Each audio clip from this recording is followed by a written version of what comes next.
بڑے بڑے فقہا محدث اہل علم سے میں نے اس سوال کو رکھا، کسی نے اس کا جواب مجھے مطمئن نہیں کیا دے کر، مجھے جواب دے نفس میں اور قلب میں، نفس میں اور دل میں فرق کیا ہے؟ تو جب بات اتنی اعلیٰ درجے کی کرتا ہے، نفس کسے کہتے اور دل کسے کہتے، دونوں میں کیا فرق ہے؟ اس بچے نے کہا مالک جب تمہیں خیال آیا تھا کہ اس بچے کو سلام کرنا ہے، جب خیال آیا تھا اس بچے کو سلام کرنا ہے، وہ تمہارے دل کی آواز تھی، اور جس نے کہا بچہ ہی تو ہے، جس نے روک دیا تھا وہ تمہارے نفس کی آواز تھی۔ پھر تمہیں خیال آیا جب حضور بچوں کو سلام کرتے ہیں تو میں کون ہوں، یہ آواز تمہارے دل کی تھی۔ مطلب یہ ہے کہ دل کی آواز ہمیشہ نیکی کی ہوتی ہے اور نفس کی آواز ہمیشہ گناہ کی ہوتی ہے۔ اب نفس کو کچلے کیسے، نفس کی کیسے نہیں مانے؟ نفس ہمیشہ گناہ کی طرف لے جائے گا اور دل ہمیشہ نیکی کی طرف لے جائے گا۔ خیال آئے درود پڑھو، سمجھ دو دل بول رہا ہے۔ خیال آئے نماز پڑھو، دل بول رہا ہے۔ خیال آئے شراب پیو، نفس بول رہا ہے۔ اب ہمیں چاہیے نفس کو کچلیں، اس لیے کہ بہت بڑے صوفی بزرگ نے کہا ہے جو نفس کو کچلتے ہیں وہ غلام بھی بادشاہ بن جاتے ہیں، اور جو نفس کی پیروی کرتے ہیں وہ بادشاہ بھی غلام بنا دیے جاتے ہیں۔ اب ہم غلام کیوں ہوئے؟ جب تک محمود غزنوی کی طرح دل کی باتوں پہ عمل کرتے تھے بادشاہ تھے، ٹیپو سلطان کی طرح دل کی باتوں پہ عمل کرتے تھے بادشاہ تھے۔ میں حیران ہوں، آج اگر کسی کے ایک دو کارخانے ہو جائے نا تو وہ عورتوں پہ بد نظری کرنے لگتا، اور زنا کے اڈے اور شراب کے اڈے اس کو سوچنے لگتے۔ یہ محمود غزنوی اتنا بڑا بادشاہ، ساری زندگی کا حال یہ ہے کہ کبھی اس نے کسی نامحرم عورت کو دیکھا تک نہیں، 1000 مرتبہ درود پڑھے بغیر کبھی وہ سویا تک نہیں۔ یہ سلطان شمس الدین التمش، کبھی اس کی تہجد فوت نہیں ہوئی، کبھی اس کی تکبیر اولیٰ فوت نہیں ہوئی۔ لوگ کہتے ہیں مولانا بہت بیزی ہوں، مصروف ہوں، کاروبار میں ٹائم نہیں ملتا نماز پڑھنے کا۔ تو تیرا کاروبار بڑا ہے یا شمس الدین التمش کا کاروبار بڑا تھا؟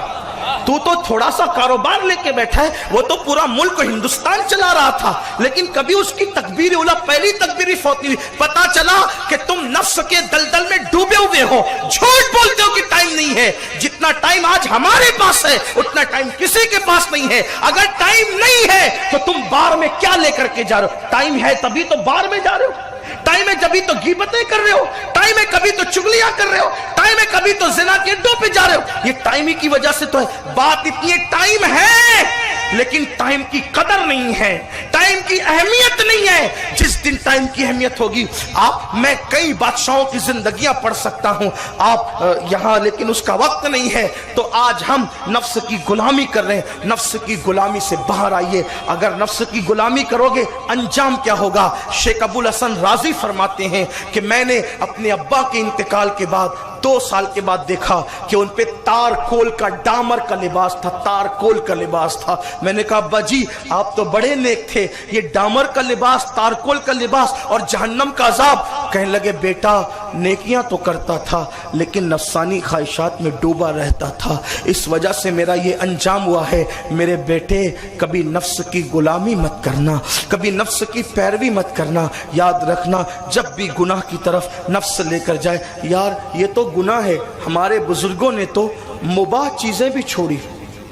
مولائے کائنات کو کسی نے فالودہ دیا، اب فالودہ کھانا تو مباح ہے، فالودہ ہاتھ میں لیا، کہا کھانا چاہتا ہوں مگر نفس کی خواہش پوری ہو جائے گی اس لیے نہیں کھاؤں گا، چھوڑ دیا، نہیں کھایا۔ حضرت سنن مصری، لذیذ کھانے کی تمنا تھی، 10 سال تک کے لذیذ کھانا نہیں کھایا، اور جب منگوایا ہے تو کہا کہ 2 رکعت میں پورا قرآن ختم کرنا تب تجھے لذیذ کھانا کھلاؤں گا۔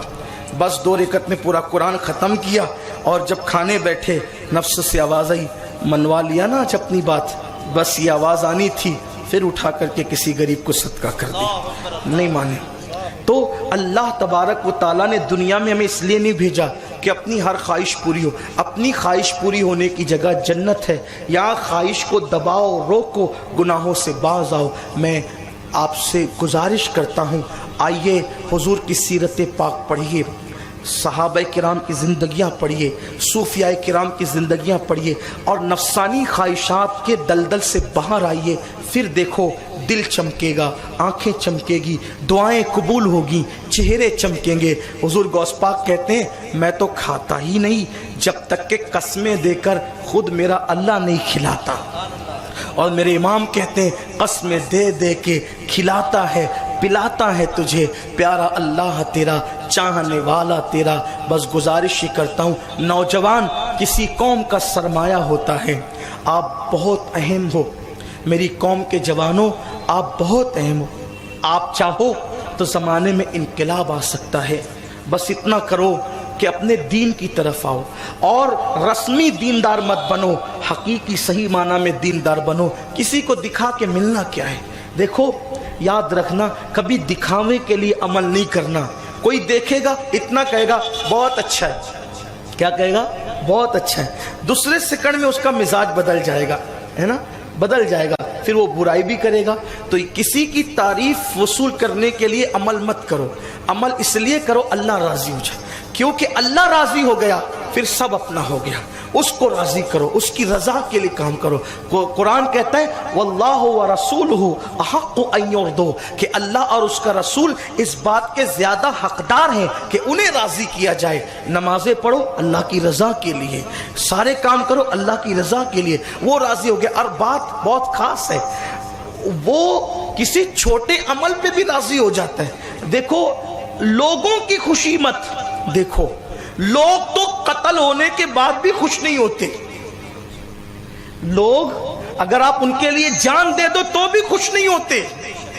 لیکن مولا کی شان یہ ہے کہ وہ رستے سے تکلیف دینے والی چیز ہٹانے پر بھی راضی ہو جاتا ہے. وہ کتے کو پانی پلانے پہ بھی راضی ہو جاتا ہے.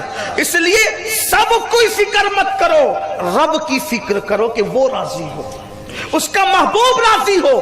اس لیے کہ جو خدا کو راضی کر گئے، 900 سال بیت گئے قبر میں دفن ہونے کے لیے، آج بھی اس غریب نواز کا تذکرہ زندہ ہے. 1300 سے زائد سال ہو گئے، سرکار امام حسین کا نام زندہ ہے، سرکار غوث العظم دستگیر کا نام زندہ ہے، داتا علی ہجوری کا نام زندہ ہے. ارے جنہوں نے جنگلوں میں بیٹھ کر خدا کو راضی کیا، اپنے جنازے کی نماز خود پڑھا کر دنیا کو بتایا کہ جو لوگوں کے لیے جیتے ہیں لاش سے بدبو آتی ہے، جو خدا کو راضی کرتے ہیں خود کی جنازہ خود پڑھاتے ہوئے نظر آتے ہیں. اس لیے اللہ کو راضی کرو. اگر اللہ کو راضی کرو گے، آپ اگر گٹر کے بازو میں بھی بالفرض دفن کیے گئے، گٹر کے بازو میں بھی، اور یار راضی ہے تو بھی وہ جنت نشان بنے گی قبر. اور اگر یار راضی نہیں ہے، تاج محل میں بھی دفن کیے گئے تو بھی وہ جہنم کے گڑوں میں سے گڑا بنے. لوگوں کی فکر کیوں کہ سیدنا صدیق اکبر نے وصیت نہ کی تھی کہ مجھے نئے کپڑوں میں دفن مت کرنا، جو کپڑے میں نے پہنے اسی میں دفن کر دینا مجھے، کیونکہ نئے کپڑوں کی ضرورت مردوں سے زیادہ زندوں کو ہے. اگر یار راضی ہے تو جو تم نے کفن دیا ہے اس سے بہتر وہ عطا کر دے گا، اور اگر وہ ناراض ہیں تو کتنا بھی قیمتی دیا وہ بھی چھین لیا جائے گا. تو اس کی رضا کی کوشش کرو. اور وہ تو چھوٹے سے چھوٹے عمل پہ بھی راضی ہو جاتا ہے، اور قوم تو بڑی سے بڑی قربانی میں بھی کیوری نکال دیتی ہے. اس لیے ہم قوم کے پیچھے لگ گئے، یہ دیکھے تو اچھا کہے، وہ دیکھے تو اچھا کہے. نہیں، اللہ کی رضا کے لیے کرو تو جوان سب کچھ کر سکتا ہے. دین سیکھو، دین پہ عمل کرو، انقلاب آئے گا. دنیا جو ہمیں دبانا چاہتی ہے، اگر ابھرو گے تو ایک ہی چیز سے ابھر سکتے ہو، دین کو دل میں بسا لو، صاحب قرآن سے رشتہ مضبوط کر لو، مصطفیٰ جان رحمت سے تعلقات مضبوط کر لو. یار ان کے قدموں کے نیچے جو سواریاں آ جاتی ہیں نا، خصائص الکبریٰ میں لکھا ہوا ہے کہ حضور جس سواری پر ایک بار بیٹھ جائیں صرف، کبھی اس سواری کو بوڑھا نہیں کرتا خدا، وہ سواری بھی ہمیشہ جوان رہتی ہے. جس جانور پہ حضور بیٹھ گئے وہ جانور کبھی بوڑھا نہیں ہوا. آپ اندازہ کریں کہ حضور کسی جانور کو شرف بخشیں, خدا اس کو ہمیشہ جوان رکھے. تو مسلمانوں اپنے دل کا رشتہ حضور سے جوڑو, تمہاری طاقت ہوگی, تمہاری سطوت ہوگی.